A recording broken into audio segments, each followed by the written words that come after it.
Ladies and gentlemen, and this is Total War Warhammer 3 review by the channel MandaloreGaming. Yes, it's Total War Warhammer 3 video and MandaloreGaming is making it. I mean, how better can this get? Right? I realized that there is Total War Warhammer 2 review by MandaloreGaming, which is one of his famous video. I don't know how I fucking missed that.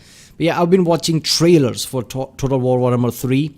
I've become a Warhammer fan recently in past few months, and then oh, look at that, this game is awesome. It's Total War made it, and I've been reacting to all these different trailers. It's just hyping the game up for me.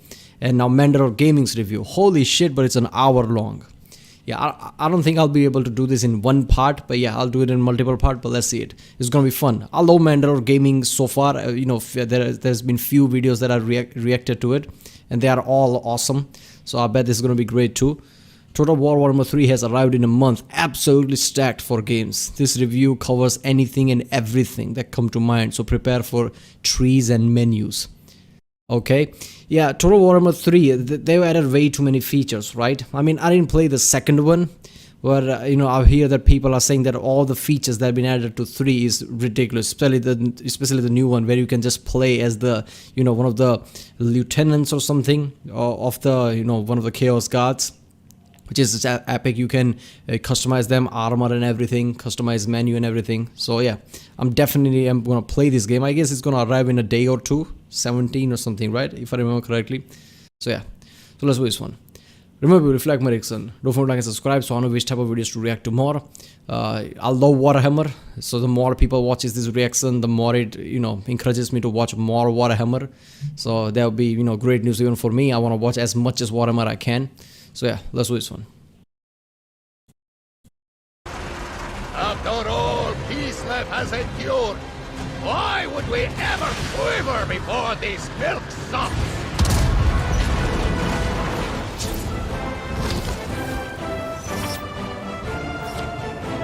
Well, after 4 years and God knows how many DLC packs, we finally made it. We had the Bronze Hammer, the Silver Hammer, and now the Big Roman 3. Now, if you don't know anything about Total War or Warhammer Fantasy, I made a big video about all of that a while back. For the sake of not retreading a bunch of basics, I'm going to assume you're familiar with the previous games. Plus, for the first time, the game has a proper tutorial campaign. There's a lot more to it than I thought there'd be, and we'll get to that soon. This is an early review copy, and they said that some bugs would be fixed, so I won't point out minor stuff they might fix over the next week or so. But if it's a bug from a previous game that's still around, or something major that I don't think will be repaired in time, I think that's fair game. This series has had some buggy launches. Make no mistake, this has some significant bugs. It may not hard crash often, but some things will break down completely. There will be a lot to discuss with sieges.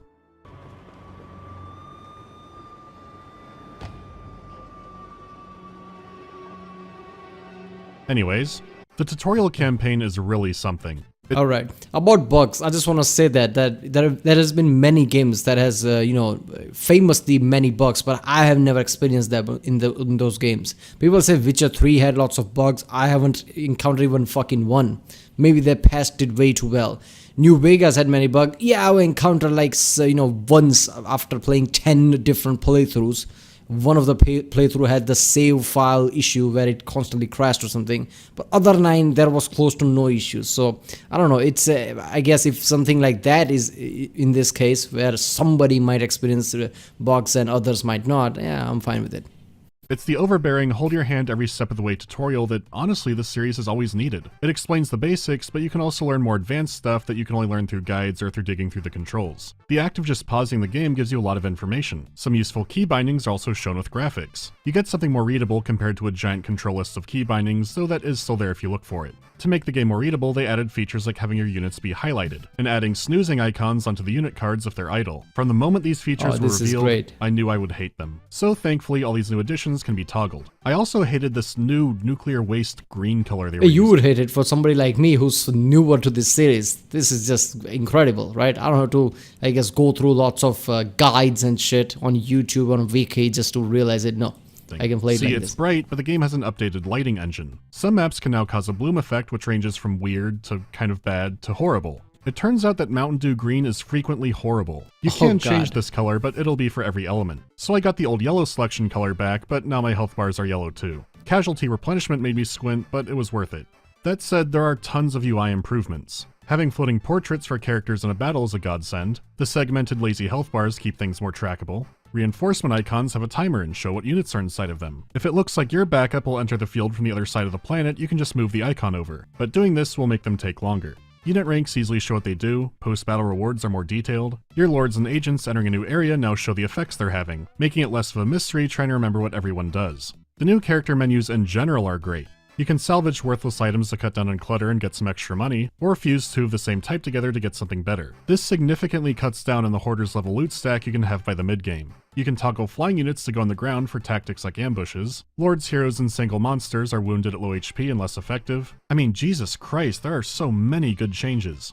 A lot of cryptic aspects of the game are made clearer, and anything that can be seen as too hand-holding is almost always an option. The additions are fantastic, but I do think there has been some change for the sake of change. More on that soon. No, one more. The in-game encyclopedia. The online nightmare is over. Coming back to the tutorial itself, it is the most creative assembly monkey's paw, because it assumes you're brand new to playing these games, but is also loaded with production value and story. It follows the quest of a Prince of Kislev named Yuri. Kislev is Warhammer Fantasy's version of Russia, though it's a bit of a Slavic stew, taking the cool bits of each culture in the area and throwing them into a big pot. They were sort of around in the previous games. Kislev. That was it. Typically, their godbearer Urson would perform his annual roar to make winter go away, except that hasn't happened for years now. So Yuri and his brother have been sent far north to try and find out why their god has stopped. The dead outnumber the living. We are lost. We are alone. The man has been sent into maybe one of the worst places on the planet and is undergoing a trial of faith. It kind of reminds me of the Terror, except they actually want a bear in their lives. Urson, each day I pray, but you do not answer. Okay. This is our darkest night. Can you not see Kislev suffering? Help us. Show me a sign! Answer me!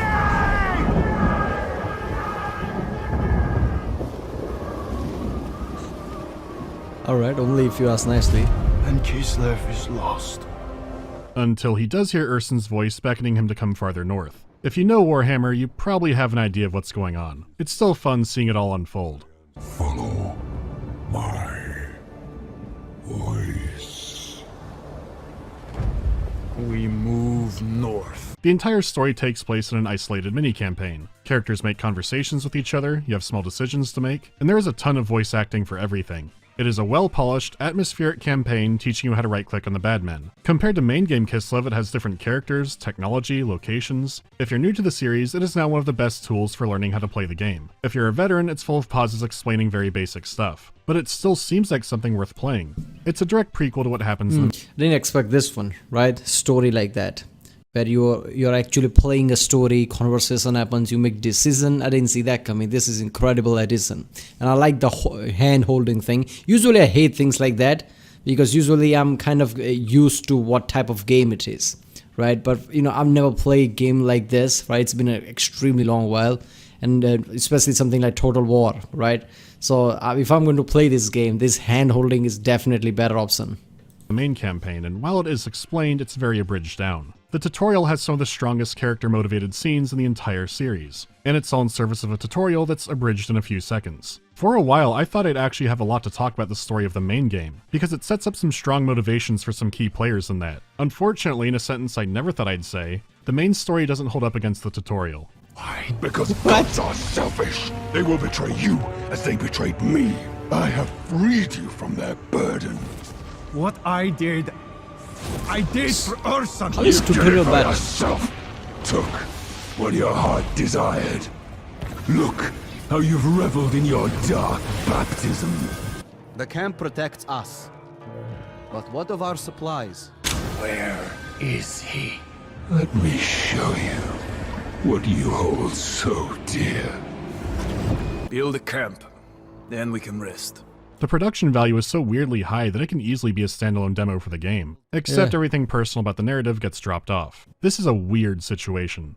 What's important is that Urson is alive, but he's dying and imprisoned by Richard Armitage. Factions might want to save the bear or take his power, or just eat him. And Mr. Advisor just wants a drop of the bear's blood for his own purposes. So there's going to be some serious shit going down in the realms of chaos. But for now I want to talk about the visuals. On the campaign side, the map is just like the games before it, taking place on a single large handcrafted map. The Immortal Empire's mega map isn't out yet, and I suspect won't be for some time, but this is what we got for now. Once again, it is very... Okay, how the fuck tutorial is better than the campaign itself? I guess campaign is, one of those things, right? It's a good addition, but the main focus of this game is not story or campaign, it's just, I guess, fight and battle. I mean, it is a total war game, right? The main aspect of this whole thing is battle, right? But two different type of team factions battling it out.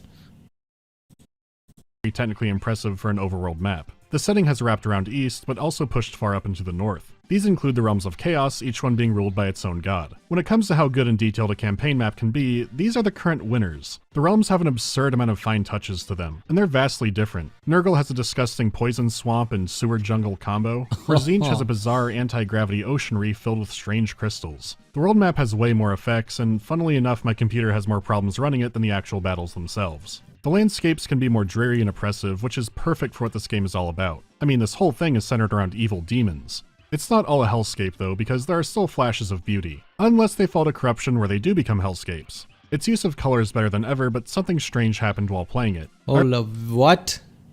Demons. It's not all a hellscape though, because there are still flashes of beauty. Unless they fall to corruption where they do become hellscapes. What? Landscape's gonna change? Beautiful landscape can fall to corruption and change like this? Oh, this is so good. All like this, you know, real changes happening to the open world terrain like that, right? Something is so great, but it fell to corruption. Now you come back, it's something like this. Man, this is great. And I like how every Chaos God's places, you know, resemble that. That Nurgle's weird thing where there's tree type structure that has weird mouth, teeth, and it's just creepy as fuck, which it should be, right? I don't even know what Slaanesh is gonna have, dungeons or some shit. This is just incredible. Anybody who's been Warhammer fan, this is just perfect. Even if you don't like the game, you would want to play it just to explore these lands, right? Like, oh, this is just great. Its use of color is better than ever, but something strange happened while playing it. I remember Warhammer 2 looking better, but only sometimes. It took a while to put my finger on it, but I think I have it figured out. Warhammer 2 has this sharpness to it, focusing on realism. Details like trees are pretty simple graphically, but they add a lot of depth from a distance. When it's all working out, a location can look incredibly rich. When it's not, with something like corruption, it can look weird and soupy and hard to read. 3 is all about readability. It's going for a cleaner look that can still be very good, but sometimes is so smoothed out that it almost looks cartoony. And would you guess, one of the biggest culprits is the trees. Technically they're better than before, but something about how they're lit and the lack of detail makes it come off not right. It's likely they look like this so they can easily change color to show corruption. If you look at it in the right areas from high enough up, it can look great, especially with all the new lighting and weather effects and everything fancy. I just wish there was some kind of middle ground. Maybe it's only that the trees are way too big? Maybe I'm going crazy? Maybe I should stop talking about the trees. They don't like that. They've never liked that. It can be a rich map, but I'm not 100%. Alright, I think, you know, it's for the games like this is always about choosing, like, should we focus on the small details of graphics or should we choose what is, I guess, better for the gameplay, right? If somebody's trying to play this game from the top view like that, showing how corruption is spreading and how showing that clearly, is it better like that or is it better to give better graphics? This is not a 3D game in a sense that, you know, your normal 3D game where you like Witcher 3 type of thing. This game, you can play it from top view, right? So you have to make certain compromises for visuals because it has to look better from the top view, and not just that, for the gameplay it has to look better. So I guess certain compromises has to be there, but overall it must look better because this is the newer game. I mean, it already looks great. Look at that, it's already sharper. I can see how the bloom is working through the, I guess, sands like that. It's spreading. It's great. 100% on board. Fog looks great too. The art style shift. It's way too smoothed out at points and comes across as odd looking. That said, the actual battle maps have never been better. Sieges can now happen in gigantic city layouts. They've gotten a big overhaul this round, and I'll talk about them in their own section. The maps keep that ridiculous scale that doesn't lose out in the smaller touches. There's a good variety of them that flesh out the world, and they can have interesting terrain features to boot. Though, as you might expect, the Realm of Chaos absolutely dunks in this department. Hold up there. Oh yeah, wait a minute. You can play like that, right? You can also play with a closer view. Huh. I thought you would play it from the top view, but you can change that view too. I mean, obviously, if you want to play it better, it's best to play it from the top view. That's why they tweak it like that. They're going to assume most people are going to play like that, but I guess you can play with this kind of angle too. Maps be outlandish in what they have, but they can be huge. Penetrating the realm of chaos can become a gigantic ordeal. Unless you decide to visit Slaanesh, in which case the gigantic ordeal might be penetrating you. You'll see some crazy shit out there, though sadly there's not much in the way of actual map hazards. They're such all-encompassing, evil, hostile areas. Having some hazard or debuffing zones would have been great to be more tactical with. We are doomed, comrades! Yeah, this place sucks. You use terrain just like you always did, and it does seem like a missed opportunity. There's no denying these maps look incredible for an RTS, but actively having to learn and adapt to an alien terrain could have elevated it so much more. As a mortal myself, I don't think I'd feel comfortable fighting in the Forest of Cholera, or the 50-story Blood Fountain, but that's just me. Graphically, yeah, this fucking rules. The battle maps have new, better effects for grass and vegetation, weather and night battles look far better than before, and outside of the weird bloom, the new light and shadow effects add so much more depth.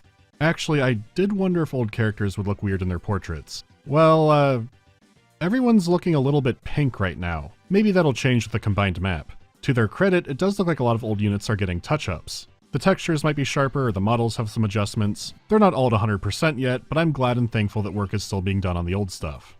The bar for unit detail had been set pretty high. Most of the new units, and especially the new demons, hit this mark or surpass it. The way they animated and brought to life creatures like this really is an achievement in itself. Warhammer 3 might have the most technically impressive unit I've seen in any RTS. It at least made me say out loud, holy shit, how long did that take? These are the children of Nergal, the Nerglings. They're a rampaging swarm made out of many squads of units. To make them look like a swarm, they have an absurd amount of animations. They're always doing tricks or fighting or chasing each other or forming a big person, and it keeps this effect for everything they do from running to fighting. Their movement is so chaotic it actually looks like a liquid. When they start winning in a fight, it actually looks like the— Whoa. Their movement is so chaotic. Look at this thing right here. It looks like one giant thing with arms. It actually looks like a liquid. When they start winning in a fight, it actually looks like the other side is being drowned by them. This one unit could have been someone's project for a long time. There's more to talk about in detail here, but I'll save that for the factions themselves. Model and animation-wise, most of what's brand new is excellent. But there are some issues. The animation is great, but I did start to notice something in combat. In the previous games, there were a lot of specialized monster versus monster animations. That's still here sort of, but there seems to be a new system that lets big creatures fight each other in general that looks less awkward. The thing is, outside the big monsters, which are a maybe, looking at regular units, they don't seem to do this. In fact, sometimes they'll bug out completely and stop fighting, or they start jittering in place. Sometimes units will just kind of mosh pit into each other and not actually fight. There are definitely a few issues at play here, but one thing kept sticking out to me. The close fights seemed less visceral and lacked seeing something gnarly happening every once in a while. This is because the Demon Invasion game has no blood. In combat, you remember the Blood Fountain. There are much bigger blood fountains. There's the Blood Pool, the Blood Lake, the Blood Skull. You can fight in an actual river of blood as long as it doesn't come out of anybody. That'd be too far. What is fine is the sex demons who turn the Blood Skull into a very different kind of skull. Yeah, okay. First of all, look. On the fact of how AI works in this one, how overall, I guess, ragdoll thing works. I've seen certain, videos of Total War, and in that they're shown, two armies, colliding. It felt a bit weird, like this is not as fluidic as you would expect, right? It felt a bit clunky, but then again, there are way too many numbers of, NPCs there, right? Way too many numbers of overall enemies, and your processor would go crazy. I mean, this game would, even with the best processor right now, this game would stress them out. It looks simplistic, but it's not. So many, processing elements are there. So I guess there might be mechanical overall limitation. But yeah, as far as how it looks, I mean, it's okay. But I can see how it can bug out, right? Big giant creatures sometimes getting bug out because there's way too many people to calculate. I mean, everything about Slaanesh, really. They have a technology to transform people into bottoms. Nerglings coming out of every orifice imaginable, and the larger demons, actually, violently shitting on people to death. This is all well and good, just no blood in the fighting. And most foul of all, reminding me of New Jersey. There are one of two things happening here. One is that something is bugging out about the way units fight. This seems possible because while they added a flying toggle for units, it seems like that did something to their behavior. When they attack, they can get stuck in this transitional sky-ground phase, and maybe that's happening in a similar way with the ground units. Something just isn't lining up. Or some animations and effects were cut up for the Blood DLC and something's now not working right. It's not a constant issue, but happens well enough to be noticeable. There also were times where I'd order a unit to attack and it would just run away instead, and it wasn't in skirmish mode or anything. So it could be a deeper root issue or multiple things for why the individual fights aren't gelling so much anymore. In any case, I've said it before and I'll say it again, but the Blood DLC is some bullshit. In the worst case, content was cut that's kind of breaking the fights, and in the best case, the fights now just look worse and lack impact. The idea that it's being cut due to mature content just seems kind of silly now. The fights are still fun, but there is a layer of jank there that wasn't present before. For the uninitiated, when I made the Warhammer 2 video, the game had been out maybe 3 years. They had a lot of what is the rating for this game? Ah, okay, it's PEGI 16. I guess they were afraid of it would get, I guess, mature rating of 18 plus or something. That kind of limits, the base, because let's be honest, 16 to 20, that's kind of a big base. So that would kind of limit the 16 years old, 17 years olds, how many people can play. I don't even know that even fucking matters, right? People just lie with their age when they want to buy something. But still, that would kind of limit the thing because, I think that's why they were, I guess, hesitant, because people that gave rating PEGI, they basically saw something like, you can't have that, you can't have blood rivers, but you can't have blood coming out of people, you can't have this, you can't have that, people coming out of Nerglings demons ass, okay fine, but you can't have blood coming out. I mean, there are certain rules and regulations that might feel ridiculous, but it's just there, and that would definitely give them 18 plus rating. That's why they kind of stopped it. Yeah, time to polish the game up. The prologue did give me high hopes, but this kind of thing is not unusual at all for a Total War launch. The good news is that this is only one of 2 major bug issues I've had with the game. The second is also a doozy, but I'll hold off on that for now. I've got to talk about menus.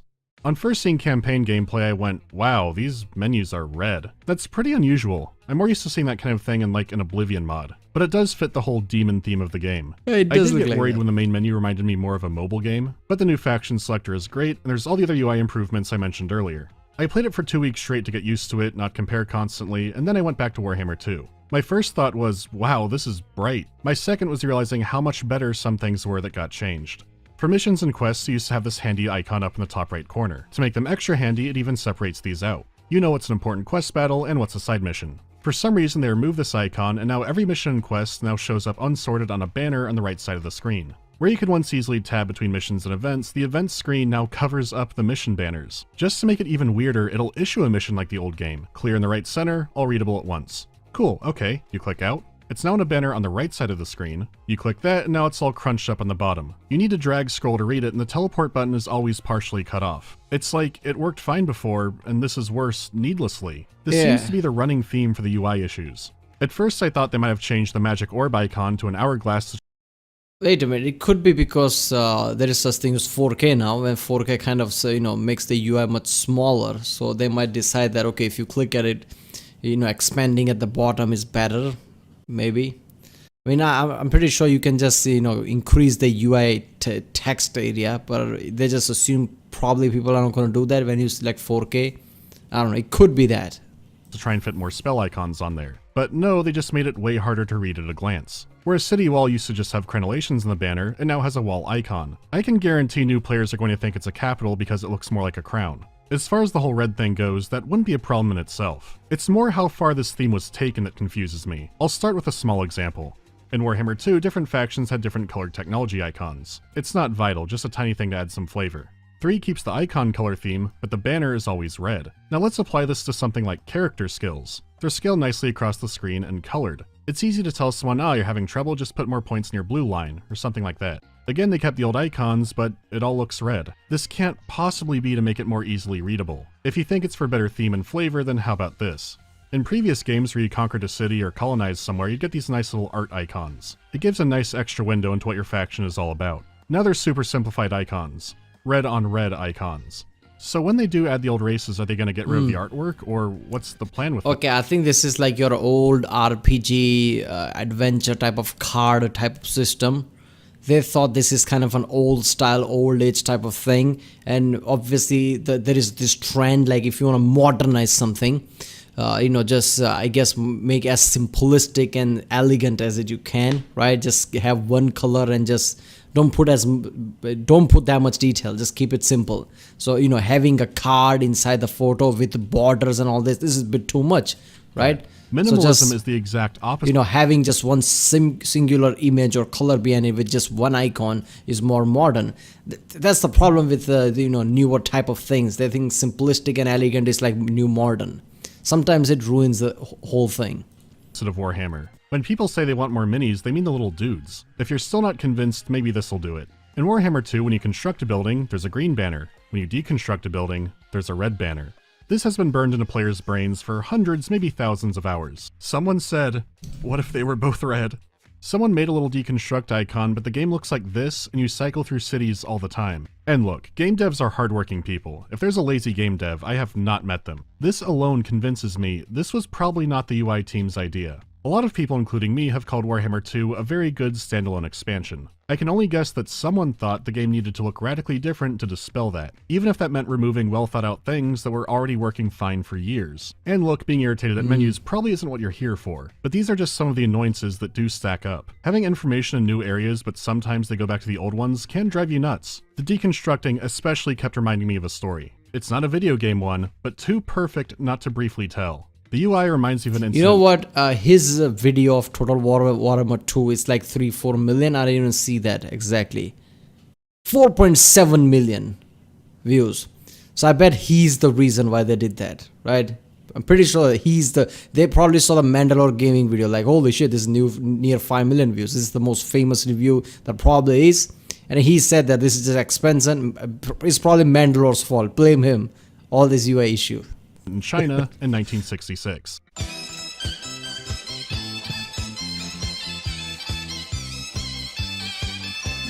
The Cultural Revolution was in full swing. Academically speaking, it was a mess. I'd recommend the book Born Red if you want to learn an account about that. There are rascally little characters to meet like Xiao Baowang. Anyways, they really liked the color red. So much so that in August, the Beijing Red Guard demanded that red must be the color of progress. Red must mean move forward, and this includes the fucking traffic lights. Red is now go. They did overturn this after a few months because there were an obscene amount of car crashes. So next time you hear someone say how they like that every element is red, close your eyes and pray they are never ever traffic planners. But that's enough about China for now. That's just stupid. I'm sorry, I get it. Red is your color, red is your jam. But not at everything. Not at fucking traffic lights. When it's about, you know, safety and, you know, life and death, it usually follows safety rules. Your blood is red. That's why whenever you see red, it's like danger. That is why red means stop and green means go. Otherwise, there is no reason for any color. Why isn't red means go and green means stop? Why do we see green as okay? Because green is more brighter color for our eyes, right? We see green more than anything else. So it looks brighter, right? So for our, okay, green, that's look cool. Red is like our blood. So we're like, holy shit, it's red. That's the simplistic mentality behind red and green. Why would you change that? Right? Even if you try to force people to, I guess, you know, accept the change, they will never do that because your mind is just tuned that way. How is the audio this time around? How is the audio this time around?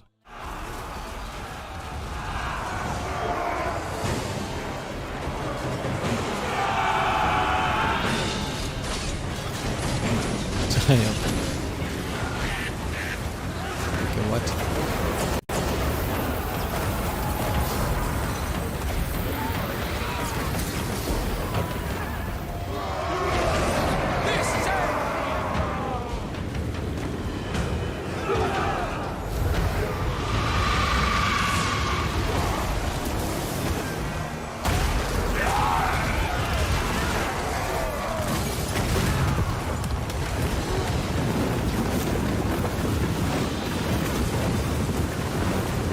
It's the same rich soundscape as before. Every battle has layers upon layers of it. They're even I'm not gonna lie, I wouldn't want to see every audio from Nergal's battle.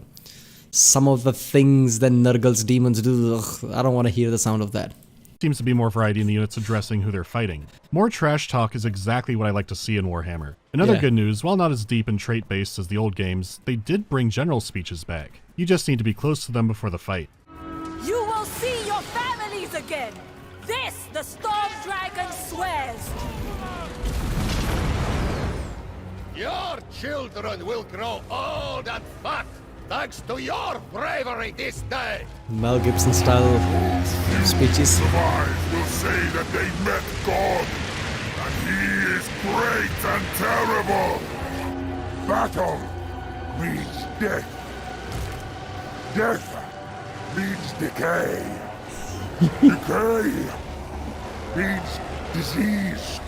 Okay. Disease is bloody. The audio team went to work once again, and like last time, I'd only have good things to say. The only time I can recall being underwhelmed at how a unit sounded was with the Ogre Leadbelchers. It's a quality effect, but those are cannons. But I'm not going to go through the game unit by unit because I'd go feral. My key audio issue before was the music, and it wasn't bad. It seemed too subdued and controlled, especially compared to the trailers. You still have that kind of thing, especially since it uses music from the old games, but even the more intentionally dry tracks have more going on now. Managing cities as Tzeentch, I was hearing weird chimes and horror strings.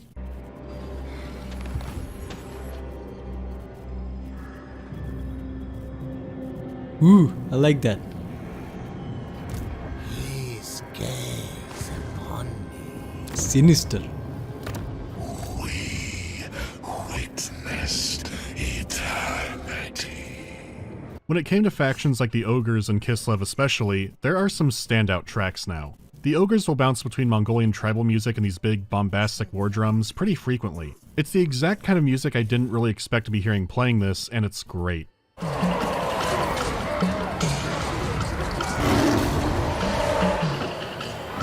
Ooh, tribal type. I love it. May the years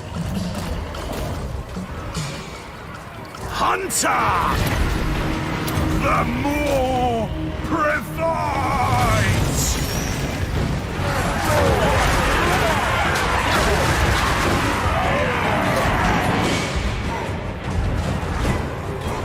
the strongest, the fattest. Serve the ogres! Rampage! Looking for 'em! It sounds like some people at Creative Assembly are able to show more of their power level.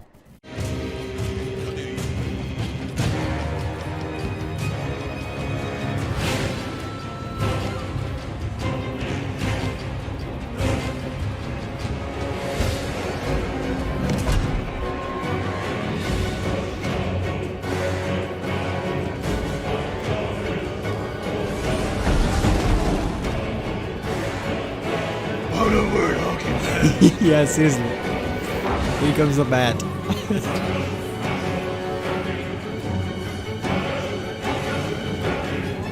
Yeah, no jokes. Holy shit. This has the best music in the trilogy. It's some of the best the Total War game has gotten in a long time. Judging on how it sounded before, this was probably a risk, and it paid off. It can add so much energy to the battles. It's not constantly bombastic, but it sounds like music that was allowed to be noticed and appreciated rather.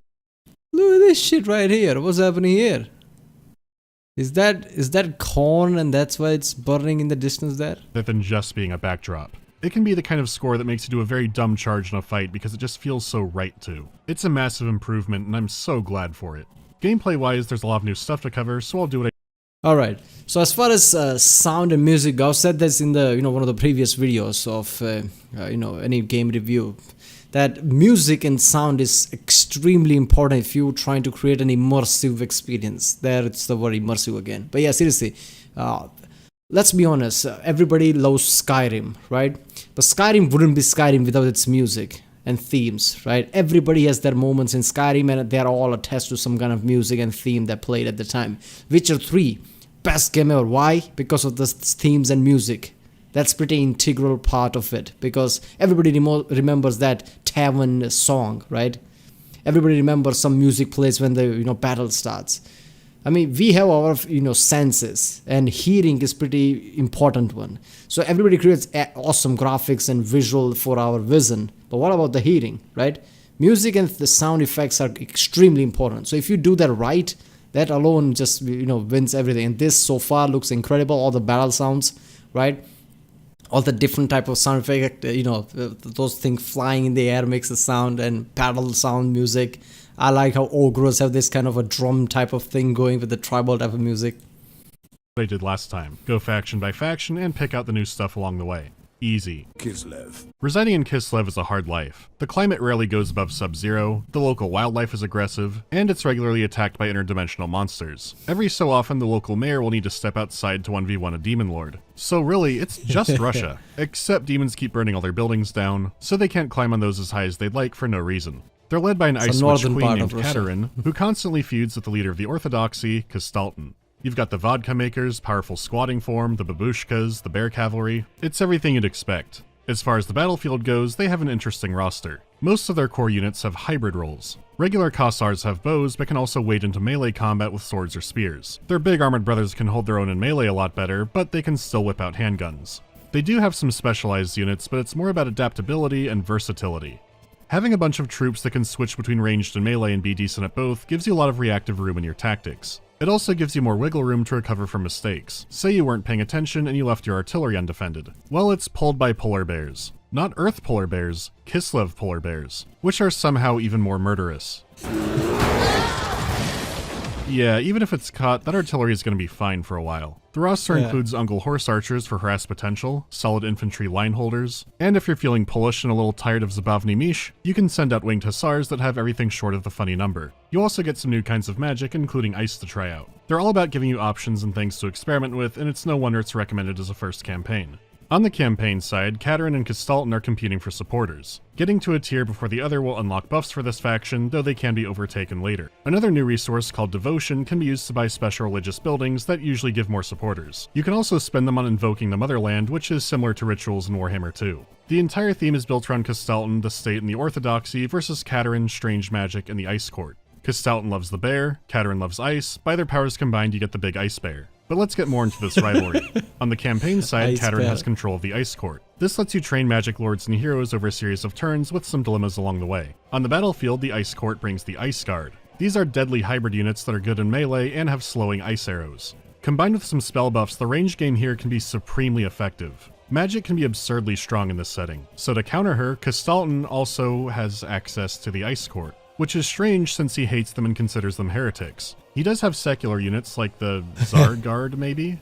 They're just armored Kossars with a cape. Even that's too much because he doesn't buff Tsar Guard at all. His faction bonus gives mild buffs to regular Kossars and a nice ward save for Patriarch heroes. His entire skill set doesn't really go with this rivalry at all, except for a single one that affects building cost. Even the race for supporters increases relations with the opposing faction with each tier. This feels less like a rivalry and more like a race for a few buffs. Yet every faction in the game gets updated on who's winning this like it's some kind of big deal. To make it stranger, Kastalton seems like a pious though serious and suspicious man in cutscenes, but then in game he's like this raving lunatic. I get the sense that they weren't 100% on what to do with him. Even if they gave him a reskinned Ice Court mechanic which trained boyars and patriarchs instead, that would at least be more thematic. Or maybe he shouldn't have it at all and instead buff the regional governors you can assign. While I rarely do this, I think this is a case where he needs new units, because right now he's just a worse Volkmar. Volkmar the Grim. See, Volkmar came in a DLC with specialized fanatic and religious units. Warhammer 3 mentions the Orthodoxy a lot, including black-robed secret police units that root out chaos. Too late for repentance, traitor! Him having some anti-magic, spell-resistant police units makes a lot of sense to me. I would say he should buff some regular units, but there's an issue on that front. The regular units are already filled with ice magic. A while back, someone asked me if I thought Kislev was Flanderized due to all the bears. I thought this was weird even before they showed off the new Kislev lore. Katerin did have a tabletop model where she was on a majestic ice sled. Now, see, I remember playing Untitled Tournament 2004 and seeing every character's backstories and detail, written there. I highly doubt many people did that. I mean, they just played the game for the fuck of it, right? I saw Horus, Rock, and everybody's basically history there, right? How Rock is brother of some other guy who kind of looks like him, and there's so many entangled stories between different characters. I love that portion. So I like whenever a game that is basically a battle game, right? You just battle it out, but they are more lore friendly, right? Some of the things you can do, some of the traits they might have is based on lore, which is awesome. she's on a bear. Ice witches, patriarchs, it doesn't matter, you get a bear. I didn't like it before due to variety's sake, but now there's a new problem. In a race like Wood Elves, there's a clear distinction between the trees and forest spirits and the elves, but the campaign mechanics and the looks of the units themselves made them distinct. Kislev has state units, magic units, and then... This would be fine, but now we've said there's a government and religious institution rivalry, and they're only begrudgingly working together to fight chaos. They're not mortal enemies, but if Castalton had his way, he would be the George Foreman of grilling witches. Having the units more separated out could help in that department. Instead of magic sleds, just have sleds. The bear can lean more on representing the state. Instead of witches riding bears, they ride snow leopards since they're trained to protect the court members. The elemental bear could actually represent or be a reward for both factions coming together. As it is now, the whole rivalry aspect to the faction's roster just comes across as hollow. If they're going to go with this, I think they need more distinction as sub-factions. It is fun seeing Yorick Berenson move up the Interpol Most Wanted list, but man, Biker Week in Austin doesn't have this many bears. Oh yeah, you can also unlock Boris Ursus. He has his own start position way out east and can kind of throw supporters at a group temporarily for some buffs. This seems especially tacked on now because he doesn't care about that. He just wants to expand the country's borders and fight chaos. Actually, I should get into that. Every once in a while, mysterious rifts of energy will appear across the map. These are the gateways to the realm of chaos and will start spreading corruption like nuts. Then they'll eventually start spawning armies and heroes, and that's where the trouble really begins. It's a world invasion, but some lessons have been learned since Warhammer 2. And it's clear some DLC features— this is where I guess, land transforms slowly, right? If you don't stop corruption spreads and it changes the landscape, how it looks, that we saw in the previous part that I did. This is so epic. It's like Wood Elf invasions were testing this. For one, you're warned they're coming. When they do, they'll have several turns of inactivity. You have some options on what to do. With an agent, you can simply close the rift. For a price. The economy won't like the rift closing fund, but it does stop the being devoured by demons fund. You can also use military forces to close it off, but they'll have to fight a small battle which gets bigger and bigger each time the rifts appear. Alternatively, you can leave it open and teleport a character across to a different rift. You still have a demon issue, but it's a much better commute. Most importantly of all, your faction leader can enter a rift to start an incursion in the Realm of Chaos. As you've already seen, the Realm of Chaos sucks. No matter the faction, your objective is simple.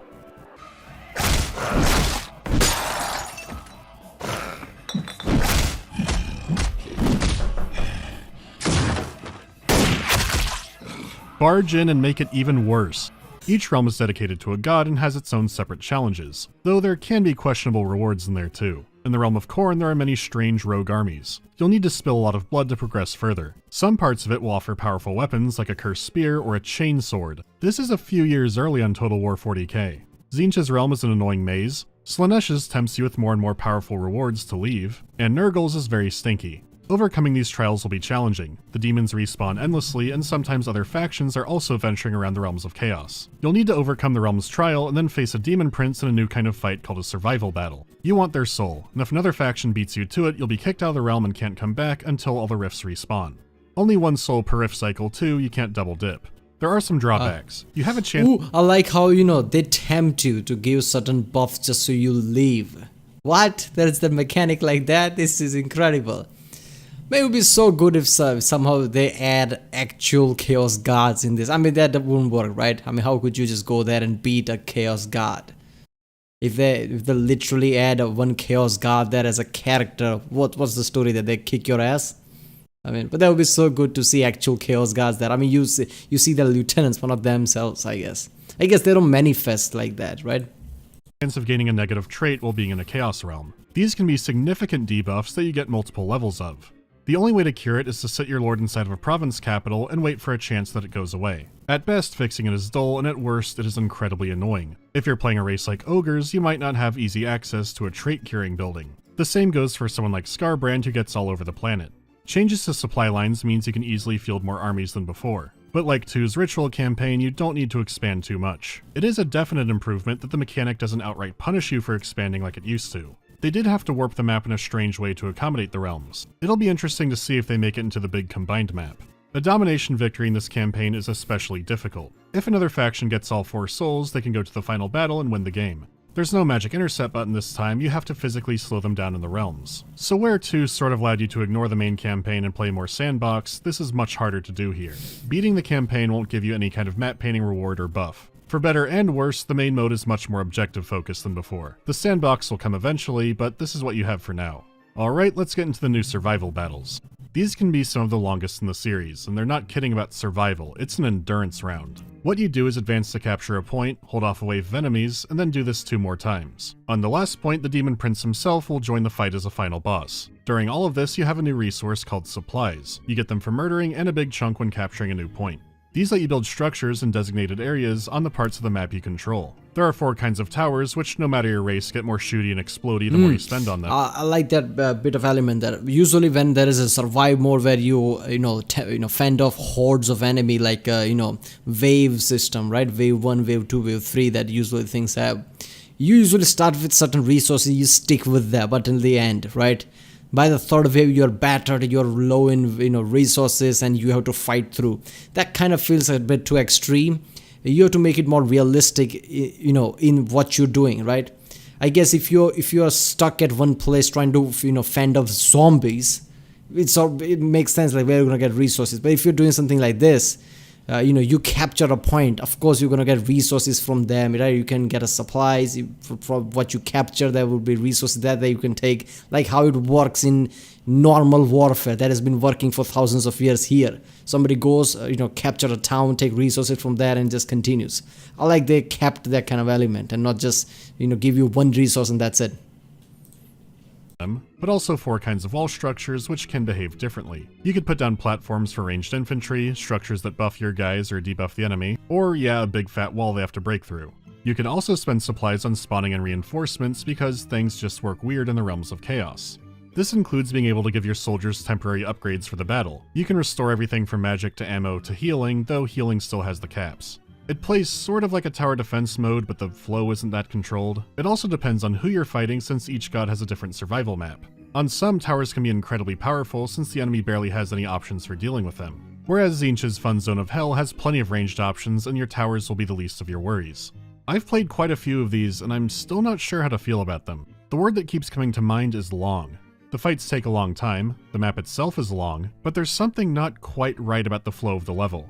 Like in a tower defense game, the whole goal is to keep the bad guys out of the endpoint. If too many bad guys get in, then you lose. Except here you have an entire army you can keep in the center. Even as you progress to the next wave, to make sure your tower resources weren't wasted, enemies will continue to spawn at the beginning of the level along with the new areas. The routes and room for maneuvering in these levels is very tunneled. It is tightly controlled and narrow, limiting what options you have. The farthest out of this mold is Tzeentch, who has pathways that go all over the place. It does frequently go into choke points, but it's a lot more interesting terrain-wise. Because the maps are so big, there are areas in it that have fun fight potential. The thing is, they intend you to bring a legendary lord with a loaded army into this map.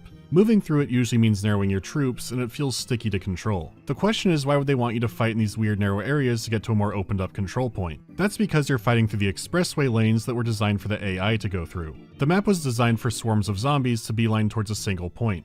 The terrain has to get in the way of the enemies and curve them around, just like a tower defense game. If the enemy could run right at you, towers couldn't be as effective. Fighting in lanes like this would frequently turn into a terrible blobfest. The enemy endlessly runs to a single point until you kill enough of them. Moving your troops too far and away from the center means they'll likely be overrun by the swarm. Yeah, but I guess, that kind of adds to the challenge, right? I mean, you have to tactically think about how you're going to approach certain place if it narrows your path like that.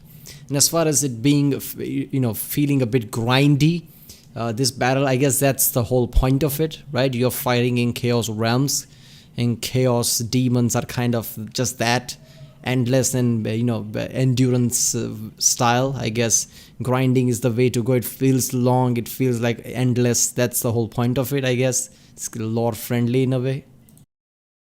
So for most factions, the answer is usually keep your guys on the point and let the towers pepper them on the way over. Control the choke points because that's what you do against overwhelming numbers. I've had fun fights in this, but usually with range-centric armies, because in regular battles, the enemy is targeting different key units of yours. Here it feels like they're beelining towards the point and just fighting whatever's in the way. So exploding them at range before they get there is very satisfying, like a tower defense game. The final battle is one of these too and tries to account for it by dumping units directly on top of you. It's also worth noting that while quest battles have never been skippable in auto-resolve, these are. Fighting holdout siege battles can be a blast, but these are strange. The fun seems to depend on a specific loadout which you might not have since you fought regular battles on the way here. The realms do have some great regular old battle maps in them. They've already confirmed these battles won't be in the combined map, and I see why. They can be enjoyable, but I find them too limiting and I can't see myself going out of my way to replay them. My head hurts from trying to figure this out. It's time for Khorne. Khorne is an angry god of violence and his faction is led by Skarbrand, who is a one-man doomstack. Khorne is all about the supreme authority of violence. If you'd like to be fighting all the time, this is where you go. That's not to say it's right-click the adventure, because Khorne is pure death metal. They should have had like Doom style death metal music every time Khorne's demons are concerned. Like, holy shit, here they come. There is some depth to this. You'll notice demon factions do share some similar traits and some units, but we'll get to those as we go along. Khorne wants more skulls for his skull throne. You have plenty of neighbors who can donate. The most efficient way to help the skull drive is directly through combat and conquest, but there are a few alternatives. A battlefield where two other races fought can leave a bunch of bodies behind, which means they're free skulls. You can also have your army conduct some blood trials in a new stance, which will cause attrition, make experience go up, and give you a small amount of skulls per turn. So what the hell do you do with all these skulls? Well, for one, you spend them on technology. These give you the latest scientific advancements in getting pissed off. You can also practice what you preach and directly FedEx. These give you the latest Skull for the skull throne as the blood god's brass throne room fills to the ceiling with freshly harvested skulls. Okay. So there is an actual skill or trait, whatever name, skull for the skull throne. Diplomatic relations -10 with all factions. Skulls 20 per ton. scientific advancements in getting pissed off. You can also practice what you preach and directly FedEx them off to the Skull Throne. This will give you all kinds of buffs for a series of turns, and it only gets better with technology. When you regularly defeat a settlement, you can spawn a new army out of it. These blood armies must keep fighting or they'll begin to die. With the power of tech in the throne, these armies can spawn larger and last longer. It is funny just how much they want to fight. Skulls for the Skull Throne! Sail! The throne can let you summon bloodletters onto the battlefield. It only gets better with time. Now, the way Khorne corruption and all demon corruption works is interesting. As it spreads throughout the world, you hit thresholds which allow you to use unholy manifestations. Whoa, Again, these are similar lagging. to Warhammer 2 rituals. These will give other temporary powers like instantly obliterating a settlement or giving Skarbrand a new army to fight for more skulls. However, every so often a god becomes ascendant for 10 turns and these powers get even better. For example, now Skarbrand can fight a bigger army. So these are cool and engaging, but there's more. When corruption is high enough in an enemy area, it might spawn a cult of your god. This gives you some options for some undercity buildings. You can make them an income stream for your special resource, or destroy the cult for something special. In Skarbrand's case, he will instantly show up to wherever this is. This synergizes perfectly with him. He can Kool-Aid Man fist his way through the planet and immediately start riling up blood armies. Your only limit is your upkeep. Now for one, Skarbrand has a murder meter similar to the Brass Bull, so that does take some stress off the economy. But the idea of a Khorne economy sounds like a paradox, but they made it work. If you have one owned settlement in a province, there's a chance your guys will take over any ruins in it for free. It's not much of economy, is it, when it comes to Chaos God? It's like, you know, Chaos God basically granting you certain things in return. I guess Chaos God gets happy every time you collect skulls or whatever. It's not much of really economy. It's not like, you know, yeah, here's a skull and they're like, oh, now you get this. No, it's just like God is getting more impressed with you or something. You have territory under your influence, but you're still mostly free to burn everything down. The way corruption and all these new mechanics work together really is great. Khorne plays like a bloodthirsty monster, but not in a way that feels like simple mashing. That said, Skarbrand truly can be a one-man army. They rose the character level cap to 50, so there are a lot more points to work with. But there is an issue across the heroes in near every faction where their skill set hasn't really grown to compensate for this. For example, at max level, the training skill still gives only 25 XP per turn. Every Lord's first redline skill gives 75. It is completely outclassed. It's almost like they haven't changed the design of their skill line since Warhammer 1. 2's DLC introduced all kinds of new interesting skill lines, and none of that is here. Even the treasure hunting in ruins is gone, and you can only scout for Skaven now, which are even more hilariously obvious. At first I wondered if Tzeentch heroes could booby trap ruins or something else interesting, but these are mainly stuck in the past. So that's unfortunate. But moving on, the Khorne roster is all about mauling the enemy in the face. There are no more donkeys of Khorne. The roster brought in— Maybe it's not really broken, right? It's OP because I guess, you know, Skarbrand being Khorne's lieutenant like that. I mean, it would be so fucking good, right? Playing as Skarbrand. I'm pretty sure you can, you can play as lieutenant, right? The newer trailer told us that. So playing as Skarbrand would be so fucking awesome. Spending skulls and, you know, rising up your level. And obviously, you know, when it comes to fighting, right? Just point blank one-on-one or one-on-one versus all, just point blank fighting. Who can even come close to Khorne, right? I mean, every other Chaos God has their own thing, but when it comes to pure out fighting and blood, skull, it's just, you know, Khorne is the one. And Khorne's lieutenant, Skarbrand, obviously would be OP as fuck when it comes to actual battle, right? And playing as him, you can really become god-like powerful creature.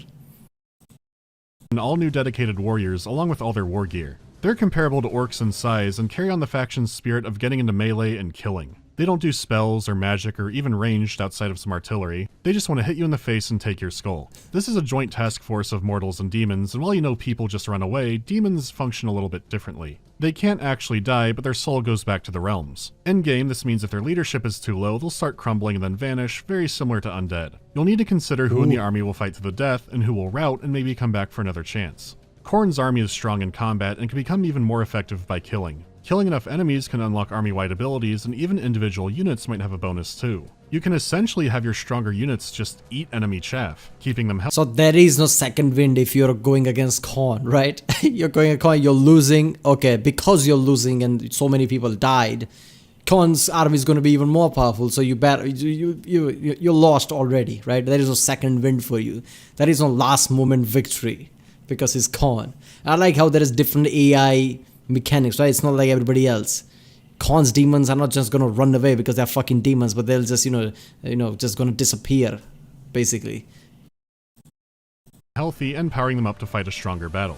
They are an aggressive wrecking ball of an army, and they play exactly how you think they would. I don't have any real issues with these guys. They're fun to play and full of flavor. There are a raging red river on the battlefield and the campaign map.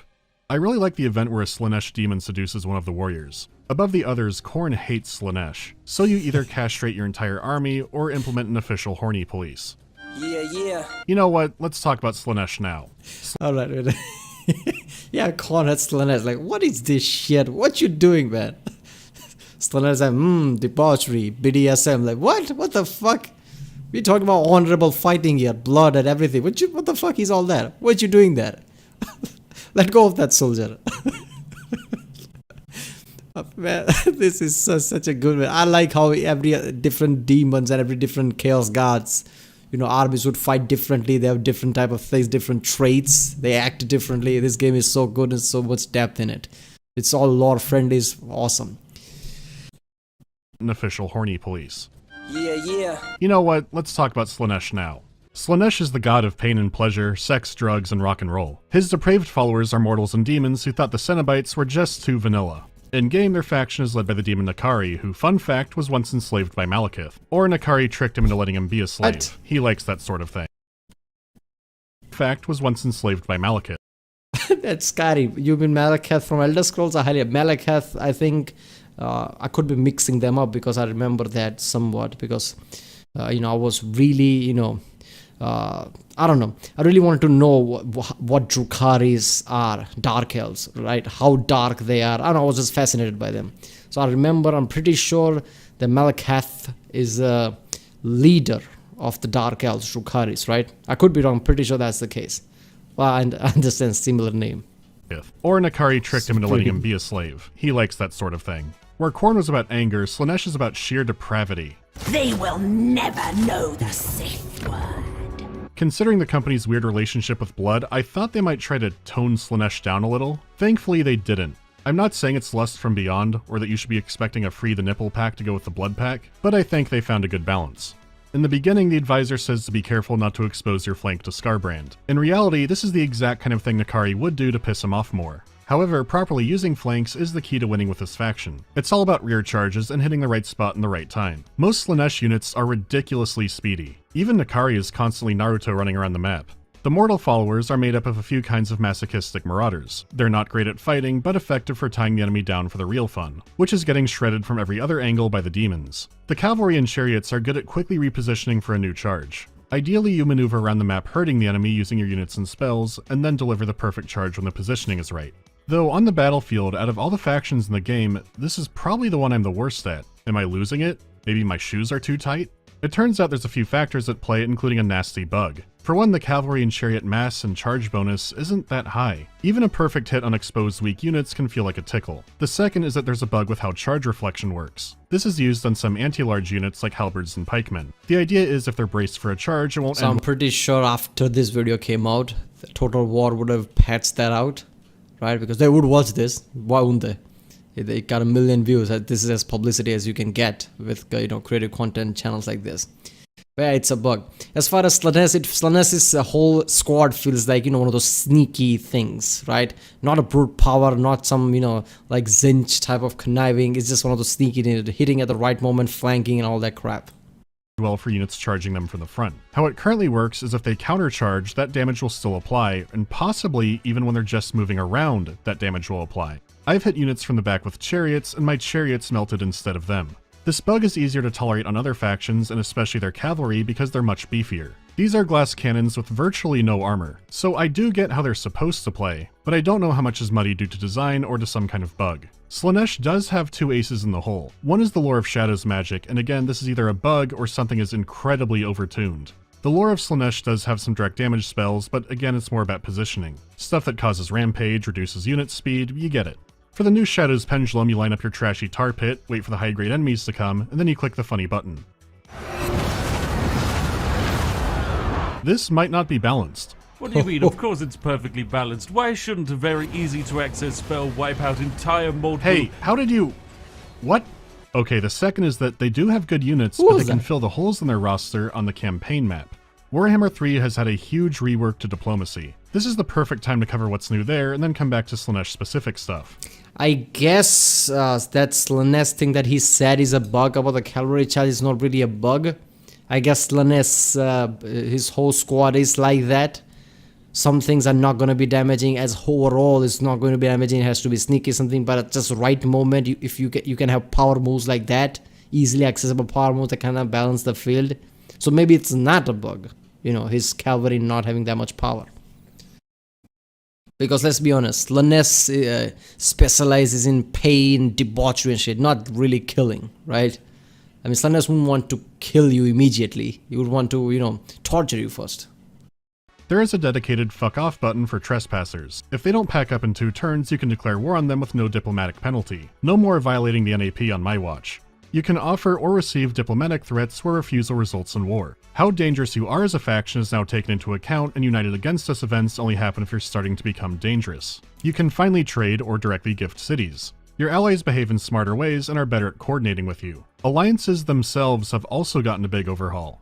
If they have the space for one, you can build an outpost in an ally's city. They can build one in yours too, and it has 3 levels of upgrades. The outpost provides a garrison to the city, so if you're ever under attack, you'll have some allied units there for you to control. It's just an not embassy. Purely a defensive benefit. Over time, you build up a new resource with your friend called Allegiance. To get it even faster, you can fulfill special missions that your ally issues to you. This can be spent on recruiting a limited number of allied units and... Yeah, I think, you know, what should have been implemented there is that you can use one of their structures rather than you building one. Because it doesn't matter how good your alliance is, everybody would be sweating if you actually build a structure, right? I mean, that's why people create embassies at certain countries. Don't create forts and castles, for fuck's sake. Fortified structures. So it doesn't matter how good your allies are. You could use their structures to have been the mechanic rather than you building one. ...to your army. Let's say you're having some demon trouble as Kislev. You only need to call up your friend Karl to borrow some heavy artillery. With enough of it, you can flat out directly control an allied army. The rework has made keeping and maintaining allies something really worth investing in compared to before. They don't get in your way nearly as often, and they're way more directly useful to your war effort. This is a fantastic addition, and way more than I was expecting. With this new system, Slaanesh has some advantages. Slaanesh can build up seductive influence over susceptible races like humans and elves. Being friendly with them diplomatically is one of the better ways to get your claws into them. Once they're in too deep, you can mind break them and they become your vassal. Your speedy demons can then have partial backup from the simping auxiliaries. Even better, for a cost, you can seduce enemy units directly before a battle. They'll only be with you for the one fight, so feel free to be as reckless as possible with them. Technology can give you a higher budget for... Slaanesh sounds like the most fun to play, man. You can create alliances and slowly stab them in the back and make them your own. Even in the battle, you can, you know, pull the units towards you. This is ridiculous. ...seduction and make the process of getting new vassals easier. There's also your special resource to consider, which this time around is just devotees. These can be spent on pleasure parties in cities that can buff things up for a while. Let's get your ass back here! They could be spent on disciple armies or spreading cults across the world. Of course, it's Marienburg. You could ally with the competing demons too, but their corruption will end up being a problem. It's better to turn the mortal races into your thralls and wipe out your otherworldly neighbors. Besides what feels busted about the main roster, it is a fun campaign. The only thing I found strange is that the cost of seducting a unit doesn't scale based on wounds or the rank of it. It also seems like some units should be immune to it, especially since the AI can do it to you as well.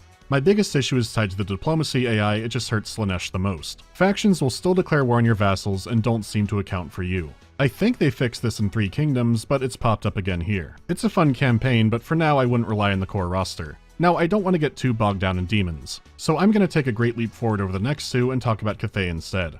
Cathay is an interesting place. It's actually the largest human empire in the setting, but until recently it never got much attention. While its subjects are mainly human, it is ruled by immortal dragons. If they desire it, they can shift into a human form or go right back. Currently, there are 2 places. Is Grand Cathay part of Total War Fantasy that I don't know about? I mean, it could be. Kislev and everything is part of the, fantasy. So yeah. Dragon leaders. Mao Yang, who controls the northern, much more lush provinces of Grand Cathay, and her brother Zhao Ming, who controls the more arid western provinces. He's more of a wild card due to warpstone exposure, but can come up with some innovative ideas. Father loves me, despite my difficulties.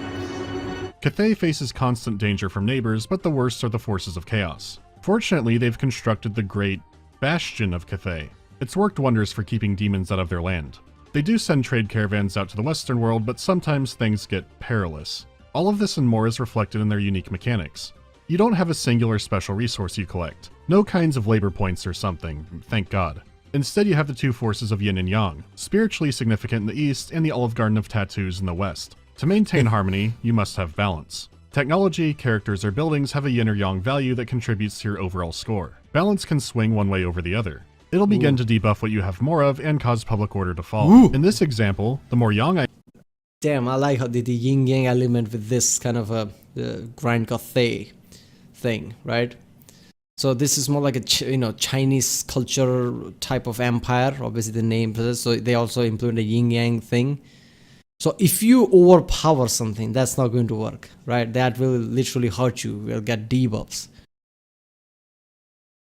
Income from yang buildings -5, income from yin buildings 5%. Alright, so you have to keep balance with what you do, I guess. If you don't, it's gonna hurt. That's just fucking awesome. I have, the less money yang buildings make. But yin buildings are making more and are now cheaper to construct. The more out of balance you are, the more extreme these effects get. Balance gives significant buffs, and it makes you always aim to have it. The system makes you put more planning into your empire building. Taking over cities can give you new buildings that throw things out of whack. Tech is always adjusting it one way or the other, so you'll need a good amount of foresight to stop things from going out of control. On occasion, I'm gonna say this game is way too heavy replayability element, right? If you take one faction and play it through a lot, like you play the shit out of that, oh look at that, I'm done, I'm bored, what should I do? Oh, let's play as some other faction. They will have completely different elements. Like if you play as Grand Cathay, you will have to worry about how you build structures, you have to think about yin yang and all that shit. If you play Slaanesh now, right, Slaanesh's team, you have to, connive and strategize like how I'm gonna take over other people, like he said. Slaanesh has that element. This is great. Dilemmas that put points on one side or the other. These give opportunities to get things back on track if balance has seriously been shaken up.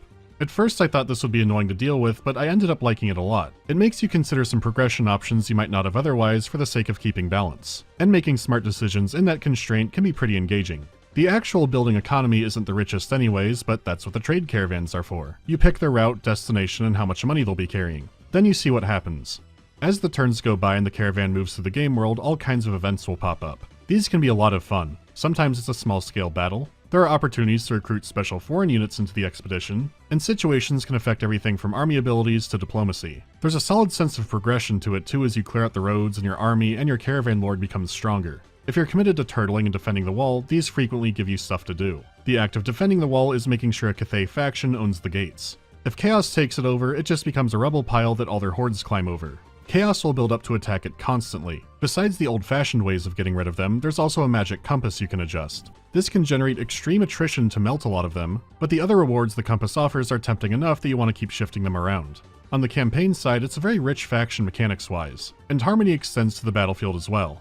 Units are also marked as yin or yang. Luckily, these don't affect the overall faction score, which would be a surefire way to make it annoying as hell. Yeah. Instead, keeping the two kinds of units close together gives them a combat buff. I understand building empire, yin-yang systems, so now as you build is a long-term thing. But with every battle you have to worry about that would be annoying. So that's, I guess they probably added that and somebody later realized like this is going to be annoying, let's not do this. Harmony on the field will keep your forces at max effectiveness. They won't melt into dust without it, but it's strong enough that you do want to utilize it when you can. Again, maybe making you play in ways you wouldn't otherwise. As you might expect, they have a balanced roster. Instead of Kislev's Oops All hybrids, Cathay's units are much more specialized. This emphasizes the whole harmony aspect even more as you try to find ideal combinations of units. You've got different kinds of reliable gunpowder infantry and some artillery, solid infantry line holders, good schools of magic, fast-moving cavalry, and some other junk. For being ruled by a despotic luck dragon, there's a lot to like about Cathay. Any real issues I have are just minor oversights, like there being a skill to increase leadership on an unbreakable unit. The Terracotta Sentinel does not give a single fuck. Not since the Overlord tank in Command & Conquer Generals has there been such an effective border expander. Now, as for the Great Bastion itself, the wall on the battle map is enormous. The scale of it is absolutely insane, and I believe it's kept chaos out. At least until you turn around and see where the battle actually is. It's a much smaller gate, and the enemy will approach with towers and rams, and it's time to talk about the siege overhaul. Wait a minute, what? Did I miss something? Until you turn around and see where the battle actually is. Great Bastion itself, the wall on the battle map is enormous. The scale of it is absolutely insane, and I believe it's kept chaos out. At least until you turn around and see where the battle actually is. Oh, so this is the map's wall. Is that what you're saying? The map ends here. An actual wall. Insane, and I believe it's kept chaos out. At least until you turn around and see where the battle actually. And this is the actual wall. Oh, this is the city. Alright. That's just fucked up. That wall feels like, Game of Thrones level of shit. Like, look at the size of that thing. Actually is. It's a much smaller gate, and the enemy will approach with towers and rams, and it's time to talk about the siege overhaul. Warhammer 3 has completely reworked city battles. Not only are there wall sieges, but also minor settlement battles. These are typically big maps with lots of room to maneuver. The old-style simple city grid is nearly completely gone. The level design also has some advantages for the owning race who built it. An Empire map has lots of elevation for ranged units, wide areas to maneuver forces around, and choke points to try and funnel enemies into. It's made to consider all kinds of defense variety. An Orc map has messily connected wide roads, with a lot of room directly behind the walls to pile in the boys for Foyton. A Dwarf fort does have narrow controlled roads. This accommodates how they move their deep ranked formations and makes it harder to unexpectedly flank them. Vampire maps are also kind of chaotic with winding city streets, but they also have tall buildings which help obscure their forces from enemy ranged units. My point is there was clearly a lot of design thought put into these layouts. Yeah. These on their own are significantly better than before. Additionally, instead of a single capture point, you'll have several. Remember the survival battles? Well, the tower and barricade system is present here too, and only that. You have a set amount of supplies for building before the battle starts, and on the campaign map you might have found ways to get more. The moment someone lays a siege, the defenders will begin to take attrition. This effect can be reduced, and you can generate more supplies for each turn under siege. Maps will have several supply points that passively generate them as the battle goes on. Each point controls a zone of defensive barricades and towers. If the enemy captures it, you lose that passive supply income, and every defense under that zone of influence gets destroyed instantly. There are also key victory points. When attackers control these, they generate tickets to outright winning the fight. So in theory, you have several zones that are fun to fight in spread across the map. It's a big overarching battle instead of a single point blobfest. In survival, the AI always beelines. Wow, so siege is so fucking complex and different with everybody, right? I mean, depending on who you're sieging, right? Whether it's dwarves or empire or whatever, you have to think differently, like how it should be, right? I mean, with dwarves, like it's gonna be straight roads, isn't that? You can't really flank them, but with the empire buildings like that, you're like, okay, I can't really bomb the shit out of them. There are many structures in between. God, this is so good. And you have to tactically think about like which area to take, which zone to take for supplies. Do I need supplies? Should I take this key important point that would give me victories? Man, this is really complex game, man. It's a single point. But here, they sometimes beeline towards a single point, and then they lose their minds.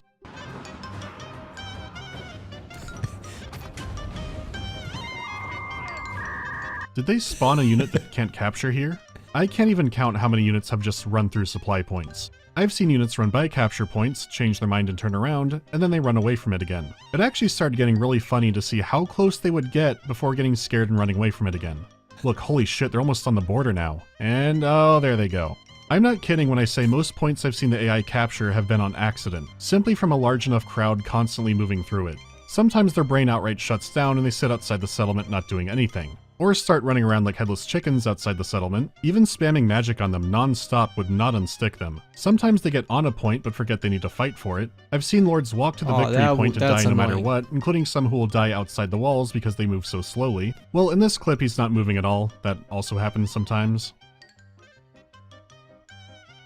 Any minute now. Okay, there he goes. I've seen them play chicken outside the points. I've seen them have prayer circles around the points. Look, man, I'm not gonna lie. I've said this in one of the older, previous reaction part of this, that it's really hard to get AI right in games like this because so many different animals, different NPCs you have to count. But this would get annoying, right? If people are not running after objectives, AIs are not running after objective or trying to defend, attack, whatever particular objectives, people get stuck around it, stuck like that. That's a major fucking issue, right? If that happens, then you really need to do something about it. They really need to patch it if they can.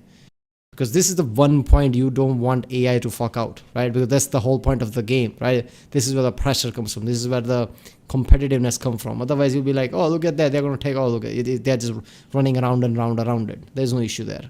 Like, what the fuck? It's like having multiple nightmare TF2 games happening at the same time. Where's everyone going? What are you doing? There are issues that make it not completely their fault.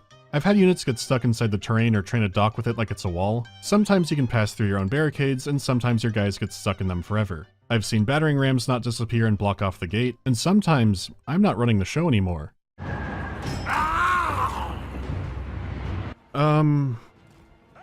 Where do I start? I'll try my best, but you saw how it is. And good news, attacking an enemy city does feel a lot better. The AI is still horribly buggy, but in ways you might not obviously notice, like running their units all over the map or docking melee units into walls. Even that second might be better, because sometimes now walls actually block off a ranged unit's line of sight and they can't fire at all. Or they simply can't dock to walls anymore. Anyhow, when playing defense, someone might argue the AI ignores supply points because it makes more sense to capture the victory point. Which could be true, but them yo-yoing on and off it makes me think they are taking it into account. They seem to notice them better once they do have your victory point. What happens typically is if you do build a bunch of towers, the AI will lead a suicide charge towards your victory point. If they're physically blocked off, they might fight, but I've also seen some take the longest way possible around the entire map to get there, getting torn apart by defenders and towers along the way. It's extra interesting watching unbreakable units the AI has. They never run away or fall apart, so you get to see them fulfill what they were trying to do the whole time. You guessed it, it's usually getting on or at least sort of near a victory point. What's really ironic is that a minor settlement battle can be easier to defend than a proper walled siege battle. The larger cities can have multiple points for tickets. A minor settlement only has one to worry about. Due to this, I can reliably take a walled city a lot faster than a small settlement. The AI is also better at focusing and not spreading its forces all over the map. Sometimes the stars align and the AI works really well, which makes me think it might be a map-specific issue, but there's a whole lot of maps with issues. The thing is, I've played these maps in multiplayer, co-op against the AI, or going head-to-head. If you're fighting a smart enemy, these can be incredibly engaging mechanics. The attacker wants to be aggressive in taking points and reducing... That's my problem with this. See, the mechanics are so good. If you want to play it with AI, right? If you want to play it with AI, that would be, really fucked up that AI would just bug out like that. That is a major issue. I'm fine with all the bugs. But this is one kind of breaking bug that I don't like about the mechanics, because the certain points are the whole thing, right? When this adds the pressure, this is the whole point. If your enemies are not trying to do that, they're just running around and just runs away, at this point, okay, what the fuck? I'm pretty sure they're going to fix this, because this would be a big issue. And he uploaded this before the game launch, so maybe they're fixing in day 0 patch, day 1 patch, whatever. Supply, keeping the defenses down. The defender has to react and keep key zones under control. I'll skip over all the arguments about whether or not it's too arcadey and say that yeah, it can be a blast, if you have an intelligent reactive enemy, or sheer numbers that outweigh how dumb they can be. Here's the part I flat out don't understand. We've had Siege AI that has known bugs and hiccups on a simple grid with a single control point. 3 has brought in sprawling maps tailored to the strong points of the defender. If it was just this with the victory points and no supply system, I think me and plenty of other people would have been happy. You might have special faction abilities down the line or something. But now we have these huge new maps and a system that lets you place path blockers and towers all over it. Total War AI having to react to a dynamically changing map sounds monstrously complicated. It creates so many situations they have to adapt to, and that's beyond the pathfinding just breaking. If supplies were only a pre-battle resource you could build with and the fight itself only had the victory point, then at least the map is set. It would still be a ton of parameters to consider, but I can see the AI handling it better that way. These games are absolute monuments of coding, work, and simulation. It's rare for it to have a genuine meltdown on a regular battle map, and it's been that way the whole trilogy. It's just sort of funny when that happens. So this is what you call asking for trouble. Yeah. I think the AI just being able to handle layouts like these would have been more than enough. Right now they have to deal with that, and towers springing up to murder them, and barricades blocking off their pathways. You could say to ignore the supply system, but the points are still on the map, and it circles back around to me wondering why we have it at all. 3 has It would be funny if AI fucks up on the simple things like that and can, you know, basically adapt to the changing map. That would be funny. Like, okay, I think that's what's gonna happen, right? Because developers added that changing map element, so they wouldn't have just put that shit there like, oh, this is a good idea, let's do that. No, they probably, you know, created a script in a way that AI actually, as soon as the map changes, they process that, right? Other bugs are kind of slip through the gaps because of previous game issues, right? But this, they probably thought of that, so I'm pretty sure changing map is not going to be an issue, right? They probably work fine with that.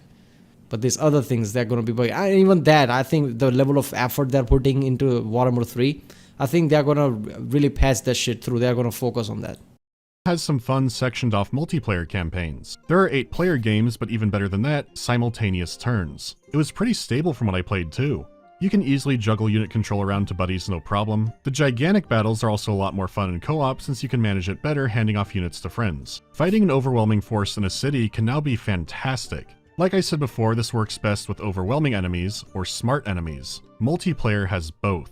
I think it's unreasonable to want all the work that has been done scrapped completely, but this could be ideal as a multiplayer exclusive or custom battle mode. Or maybe special maps like the Bastion could keep it, where it could be especially hyper-tuned. This is a single wall again. That seems workable. Okay, completely ignoring the supply stuff now, let's talk about the walled sieges. It's still just towers and rams, towers and rams. Judging from how the Slaanesh tower looks, there's a scrap design for that battering ram somewhere. Anyway, with the newly designed maps, ass ladders need to be limited or gone completely. I started pretending to not have them while sieging cities and really trying to take gates from the inside and stuff. And the act of just fighting on the new maps is great. At their core, they're incredibly well designed. There are still siege towers and plenty of ways to blow up walls, so maybe we've progressed past the need for ladders. As for the settlement battles, no matter how they are and how far they move the cities apart, I still think they're probably too frequent. Maybe you should need to have at least a tier 2 settlement before you can get a settlement battle, just to make them less frequent, especially in an area that's changing hands constantly. Again, these are only a portion of the battles. There are the regular ones, and choke points and ambushes have been overhauled to be more like 3 kingdoms that have an escape point, but I am in awe of how messy sieges are. It's so strange to talk about because it feels like I'm not even engaging with it properly. At least compared to before, I can see where the fun is that needs a lot of polishing, compared to it being dull if it worked perfectly. For now, if they are too much, you can always auto-resolve, or the enemy might ignore the Great Bastion and just move right through it. Nergal is a stinky man, and so is Kugoth and all his followers.